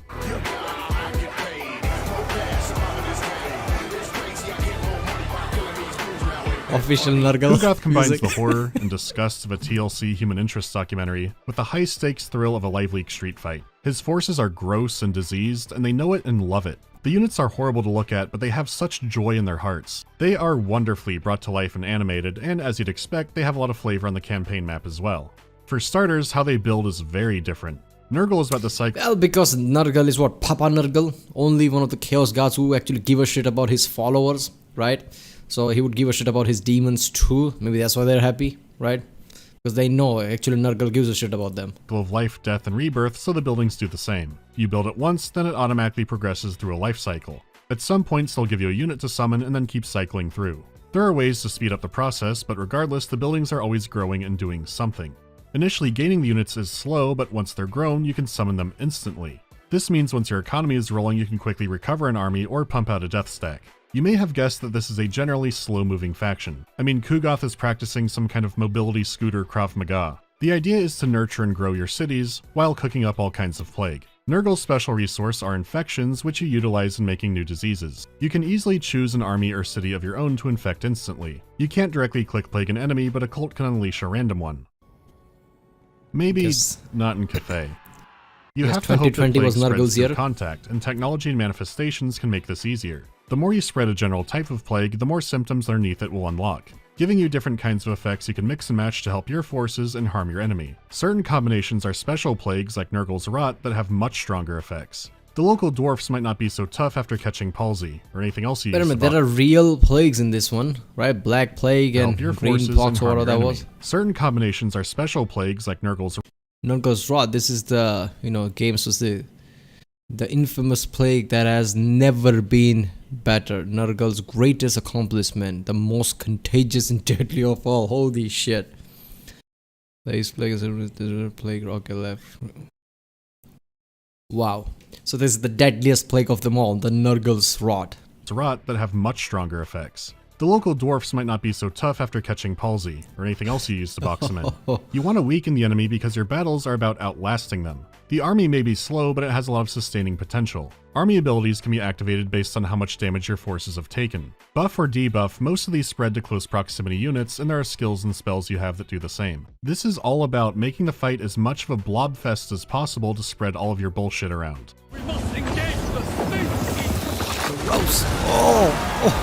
Similar to vampire counts, there are obvious ways to outrange and outposition you. You do have some tricks to deal with it, but this is very much a mudball faction. Ideally, Plague will have already weakened your enemies, so the process of tar pitting and outlasting them will be easier.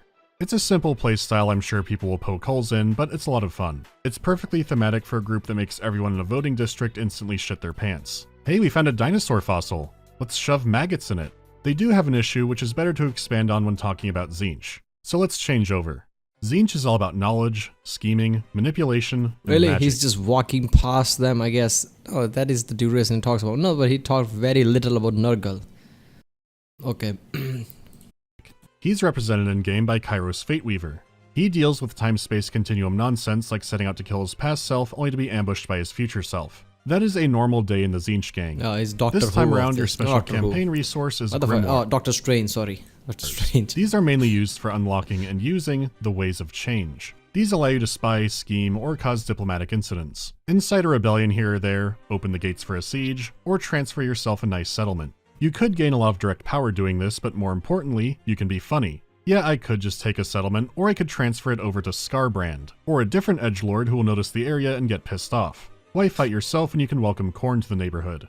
These are very powerful, but the cost does scale, and the most extreme options like swiping a capital just can't happen. It's not an I win button because that's what the army is for.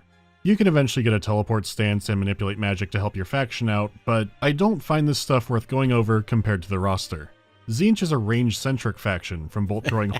So Tzeentch just fucks with people, right? I mean, yeah, Tzeentch being master manipulator, strategist type of thing, it kind of makes sense. And he manipulates time, dimension, everything. That's his thing.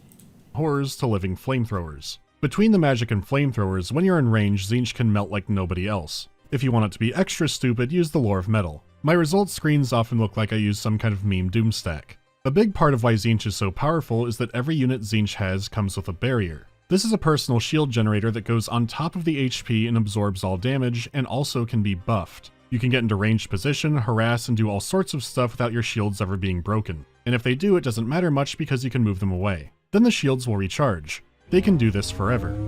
The slow blade isn't going to penetrate the shield. The overpowered death pendulum from earlier can't penetrate the shield. In a game where health regen had to be capped, I'm amazed that barriers like this can exist at all. And there is no chance they're going to survive as they are. These barriers feel like some kind of compensation. I can win near every fight on the field. But for me, it doesn't hide how boring this faction is to play. The truth is, all the Chaos God factions have wonderful fleshed out mechanics on the campaign. The issue is, some previous races have been expanded out to enormous sizes. Even something like vampire counts that only got one DLC feel substantial. 3's brand new races like Kislev or Cathay or Ogres still feel really solid. Then you compare these to a mono god demon faction. These can feel smaller than they already look. All the rosters have Flying Furies, Chaos Spawn, and Soul Grinders. The Grinders are the golden example of what to do. They perform different roles in their respective armies. But even if they perform a similar role, they're distinct both visually and gameplay-wise, so it doesn't feel like you're just playing a clone of the same unit. Your endgame monster is already going to be similar to an Exalted Lord. While someone like Khorne might have reused stuff, they at least gave his mortal followers a brand new look. Not here. There are no donkeys of Khorne, but there are donkeys of Tzeentch. There are a few layers to why these repurposed units don't make the cut.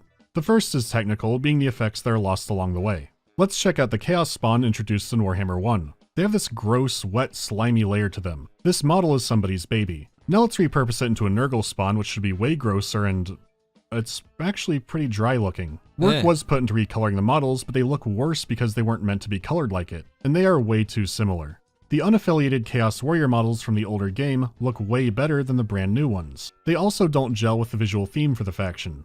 Having the Tzeentch warriors covered in skulls seems more like a Khorne thing. And yes, I know on tabletop you repainted warrior models, but we could have a lot more creativity here. Khorne and Slaanesh got unique mortal but it's tabletop. You do that because it's a limiting thing to begin with. It's a physical thing. You paint it. I mean, what else are you gonna do? I mean, but this is a video game, right? You can use your creativity at a whole other level. That's what the video games are for.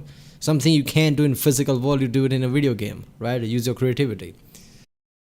So, I mean, there is so many features already in this game. I guess I can kind of see where this, what developers basically like, okay, fuck it with this one. Yeah, and as far as Tzeentch goes, Tzeentch, there must be in his, there must be certain traits with his, army that gives you advantage if you use certain type of tactics on the battlefield, right? Like if you try to flank somebody a certain way, Tzeentch is way too effective, something like that, because he's the mastermind, right? On the battlefield, certain type of tactics, he would be best at that. And the defense thing, I guess it kind of makes sense, right? Master strategies would have everything, covered, defense covered and everything. While Khorne being just deadly all around would have a massive damage with him. Follower models, but Tzeentch and Nurgle weren't so lucky. Instead of adding something new, they reused old models.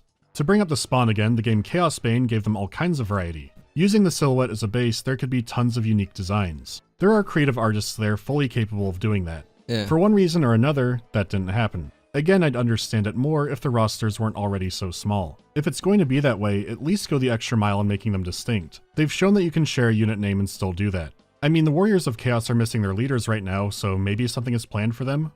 I don't know. DLC Will they be their own thing or fold more into the demon armies with some kind of DLC? I have no clue how they'll deal with the Everchosen. Subsequently, synthesizing Sigvald's soldiers into Slaanesh's swarms seems sincerely sensible. Saving separation of such squads sustains scheduled schemes and strategies from CA, but fuck, it sure seems like he belongs there. The truth is, when you see how many settlement maps they share, and the same unique capital building, and the tiny roster with shared units, you get that these are sub-factions. They don't feel that way on the campaign map because they are so fleshed out and engaging there. But if you only heard the hype about 8 races, it's not going to be what you expected. I castrate myself! This is likely why the Demons of Chaos are recommended as a first campaign. Their roster has every single demon. It's even bigger in campaign where they can get every single Chaos unit. It is so much stuff in the battlefield, I don't have anything to say on it. It would be like asking, what are the nuances of the Radius mod? This is the Toy Box faction, and they give you one hell of an action figure. Channel the power of Spore with a customizable Demon Prince. Or maybe channel Shogun 2 Avatar Conquest. Dedicate your actions to Chaos Gods and they'll give you special units, buffs, and of course your customizable war gear. Some of these only look vaguely different, but you can come up with all kinds of combinations. Once you get enough glory, you could dedicate yourself to a Chaos God or choose to remain undivided. Except for pure flavor, there's no reason to not be undivided. You already get many campaign features from the other gods. You have Slaanesh's seduction ability, Tzeentch's teleport, minor switchable plagues of Nurgle, and Khorne's murder meter. I thought dedication might unlock the deep... Nergal's like, oh, I'm gonna spread disease. Tzeentch is like, I'm gonna teleport. Khorne's like, rage, let the meter fill, I'm gonna fucking rip everybody apart. Deeper faction mechanics, but it doesn't. Undivided doesn't cut you off from units, you get every single endgame demon. So yeah, I'm just gonna say this is the Demon Fun Box. Also, man is it ironic that the character with the most story going on is supposed to be the custom action figure guy. It's not like the journey's gonna be that worth it. That leaves the Ogre Kingdoms, which are the pre-order, day 1 DLC, whatever the hell. I actually had to pause when I saw Greasus initial D'ing his way across the screen. Greasus gold! Over tyrant! That's like a wrestling intro. The ogres are a combination of steppe mountain tribes and the worst shoppers at Walmart. They fight to eat and eat to fight and worship the Great Maw, which so far will eat anything they throw into it. It looks like it could be some kind of Tyranid, but it did teach them magic, the special kind that actually lets you cast Fist. The ogres rely on having meat, and so great is their appetite that if they don't have a steady supply, they'll start eating each other. If they have a meat surplus, they have some options. They can fatten up before a fight to increase their mass and charge bonus, sending all their many enemies flying even further. It could also be shipped off to the Great Maw instead to give all of your soldiers a temporary buff. The meat itself can obviously come from battle, but also by being inside the radius of an ogre camp. It's similar to a horde army, but more like a deployable city. You can't build a lot in the actual settlements, but they do give access to both unique buildings and resources. Greasus can't build a big castle, but he can build a toll booth. They're both brutal fighters, but also shrewd traders. Other factions will periodically offer mercenary contracts for diplomatic bonuses or money, but you don't have to do these if you ever don't want to. You're free to roam around the mountains and patrol your trade empire. You could make money through deals or raid the Grand Cathay trade caravans that pass through. I like, look at the how mountainous area. This is obviously ogres, it kind of makes sense. So ogres is basically one of those, right, yes, one of the simple-minded but just eats and just, is, big as fuck and just punches everybody. That's the whole thing of ogres. It really does play like running a criminal shakedown operation than a proper empire, with a fun balance between horde armies and proper settling. Also, unlike the other factions, their heroes have fleshed out unique skill sets. These encourage you to make meaningful choices and build unique themed armies based around their skills. On the battlefield itself, they are a high-speed freight train. Most ogres should be charging everywhere all the time. Their charge bonus is ridiculous, and you can get a lot of mileage out of constantly moving around. Except for Greasus, who sometimes slips into a diabetic coma, or is half fighting and half passing out. God bless him. Except for the Noblars, who are more of ammunition and bait. They're really comic thing, I guess, in this whole game. This is ridiculous. That whole thing is charge, just eat. That guy just basically sits there with meat in his hand. Sometimes passes out like, what the fuck, you're in battlefield. The ogres. The entire roster is large units capable of being hard countered. Though with those heroes you have some surprises like being able to field a viable stealth army. Just so long as you bring the right units along. Like every DLC race pack since 2, they're great and sure to be favorites. Though I do wonder why some of the base game factions aren't quite up to their level. And wow, that's it. Whew.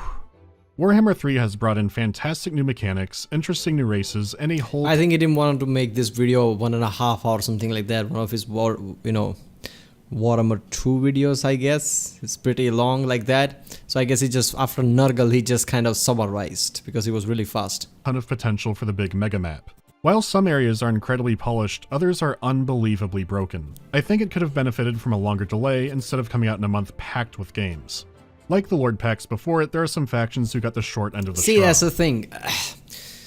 In this day and age, what you get this halfway is, I guess, is the best thing you can expect, right? Thinking that maybe they should have delayed and literally polish every single edges of it, and that's never gonna happen because it's not just about game. This is a business, right? All the shareholders, all the investors, I mean, all the developers can hopeful they can make a good enough game before they have to release, because it's not all up to their hands, right? They can just tell to the shareholders it's gonna be ready when it's gonna be ready. It's not gonna work like that. So yeah, shareholders are just gonna walk away if that's the case next time. So they have to just find a middle ground, and as far as middle ground, they really went out all with this game. There is way too much detail that is really good. Some of the things I guess they're gonna patch in the future. I guess it all depends on how things progress from here, since some races who didn't have it so good in the beginning are now living large. For now, I'm more curious about what you'll have to pay to improve. If you already pre-ordered it, I'm sure you'll be happy somewhere down the line. If you haven't done that yet, I can safely recommend it to you on Game Pass. Right now, it doesn't rely on you owning any of the previous game's content. You could get it cheap now on Game Pass with a bunch of other games, then when the big map comes out, you can hopefully buy this on sale when it's more polished up. It has a ton of stuff to love, and I'll play the absolute hell out of it. But besides some design shortcomings, the bugs I encountered were concerning enough that I can't recommend this at full price right now because I have— Yeah, the siege bugs, like, yeah. As soon as I heard that in the previous part, I'm like, that's kind of big one. Because that's the whole part of this thing, right? Battle. In the battle, siege is the most intense thing you can have in any battle. And in the siege, if there is no pressure moment, right? Like, holy shit, those enemy AIs are here. If they're just gonna run away from the objective, I mean, you're like, what the fuck are we doing here? That will ruin everything. So that's kind of a major thing. They need to definitely solve that problem if they can. But if they can't, the game is a massive issue. No clue what someone might run into. If the game as is worked perfectly, I'd say go for it. But as someone who really enjoys this series, I can only give it a definite maybe. I don't know if I'll cover what comes next, but at least keep an eye on this game. Enjoying it now depends on your tolerance for a fantastic game that has some bugs and weird decisions covering it up. Please, fix horse.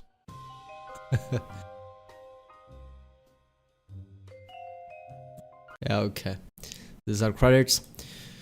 I kind of see why certain things are an issue because in this game they try to add a lot of things, like in this video how, you know, Mandalore said in the early part, like how there are certain things that are really great, right? They added a lot of shit in this one, but because of that, you know, they couldn't polish everything, right? Because probably didn't have much time, right? There is a time period basically in every shareholder meeting. There's a time period you can extend to. Beyond that, it's just going to be unacceptable.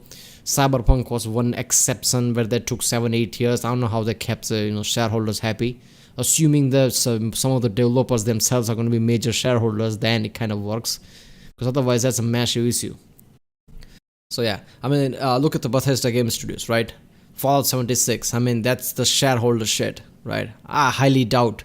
Doesn't matter how much memes you make about Todd. Todd is just the head of the development department, right? He's not one of the money guy, right? He's not one of the, you know, I don't know if he's shareholder or not, but he's not the money guy. He's the head of the whole team who makes the games. So I highly doubt he really loved Fallout 76, right? But I guess how much time they were taking making this games, right? I mean, Skyrim after Fallout 4, fine enough. But after Fallout 4, what? If you ignore Fallout 76, there is no game. Starfield, I mean, it's gonna be, what, 8-9 years until Starfield is a thing since Fallout 4. When was Fallout 4? Was it in 2014 or something? I don't remember. 7 or 8 years, right? I mean, that's a major window for any AAA games if big in the studios. 3, 4, 5 years is kind of, you know, acceptable thing. If you go beyond that, that just shareholder starts to be, you know, that's why they did Fallout 76. If there is a constant revenue, shareholders going to be happy. So developers have to think about shareholders too. So I kind of understand. That's why I'm thinking of certain thing like it's okay. I don't know. I did a Cyberpunk's review, incorrect summary, Max or something, and that says I understand. You know, where CD Projekt Red went wrong, and people just, you know, in the comment like, okay, they knew, they lied. Man, just try to understand this industry, right? It's not that easy. I understand they kind of lied, but they were out of their depth, right? They hyped it up so much. I'm pretty sure later on they realized like they are out of their depths and this is going to be a disaster. But by then it was too late. I'm pretty sure they're not going to do the same thing next time. There is not going to be another hype game like Cyberpunk by them, right? Because they're not going to do that shit again. Right, well, that was Total War Warhammer 3. Game looks really decent. Things are gonna get patched out, I guess. Even, I don't know. I guess understand Mandalore is doing major reviews, so I understand where he's coming from. But yeah, even with full price, I don't see the issue. Some maps have issues. Sometimes you might encounter bug, but overall game is decent. So even buying the game is fine. It's not that broken that you won't want to pay the full price and suffer. So I guess, you know, paying the full price right now, buying is not a bad idea either. Right, people, if you like my Rick Sunday phone, like, subscribe, check out the Rick Sunday, there's a link in the description, check out the cards, and yeah, I'll see you next time.